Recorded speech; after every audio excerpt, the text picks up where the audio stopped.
Praise the Lord. Praise the Lord. ఈరోజు దేవుని వాగ్దానము, నీతిమంతులు మొరపెట్టగా యెహోవా ఆలకించును, వారి శ్రమలన్నిటిలో నుండి వారిని విడిపించును. కీర్తనలు 34వ అధ్యాయము 17వ వచనము. ప్రార్థన.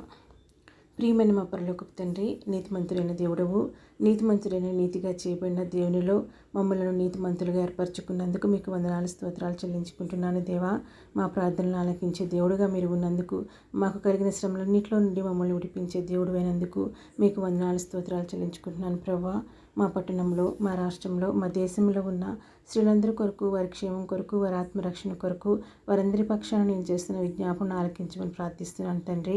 మా దేశంలో ఎంతమంది స్త్రీలు అయితే నీతిమంతులుగా చేయబడలేదో, నీతిమంతులైన యేసుక్రీస్తు ప్రభు వారి నామంలో చేర్చబడలేదో, వారందరి ఆత్మను రక్షించమని, నిత్య జీవనం వారికి అనుగ్రహించమని ప్రార్థిస్తున్నాను. దేవా, శ్రమల గుండా, బాధల గుండా, వివిధ రకాలైన సమస్యల గుండా ప్రయాణిస్తున్న స్త్రీలందరినీ జ్ఞాపకం చేసుకోండి. దేవా, బాధకరమైన ప్రతి ఒక్క పరిస్థితి నుంచి వారిని విడిపించమని మిమ్మల్ని ప్రార్థిస్తే ప్రతి సమస్య నుంచి విడుదలను, విజయాన్ని మీరు ఇస్తారని ప్రతి ఒక్క స్త్రీ మిమ్మల్ని విశ్వసించడానికి సహాయం చేయండి. దేవా, ఈ వాగ్దానమును మా స్త్రీలందరి జీవితాల్లో నెరవేర్చమని, మేము ఇంట్లో బయట చేస్తున్న ప్రతి ఒక్క పనిలో మాకు తోడుగా మీ సన్నిధిని ఉంచమని, మీ భద్రతను, మీ కాపుదలను మా స్త్రీలందరికీ అనుగ్రహించి పెట్టమని, మా మాట, మా చూపు, మా తలంపు, మా సమస్త ప్రవర్తన మీద కార్యంలోకి తీసుకొని మా స్త్రీలందరినీ మీ జ్ఞానంతో నడిపించమని, మా శ్రమలలో, మా సమస్యలలో మిమ్మల్ని ప్రార్థించే ప్రార్థనాత్మను మా స్త్రీలందరికీ ఇవ్వమని యేసు నామములో అడిగి వేడుకొంచున్నాను తండ్రి.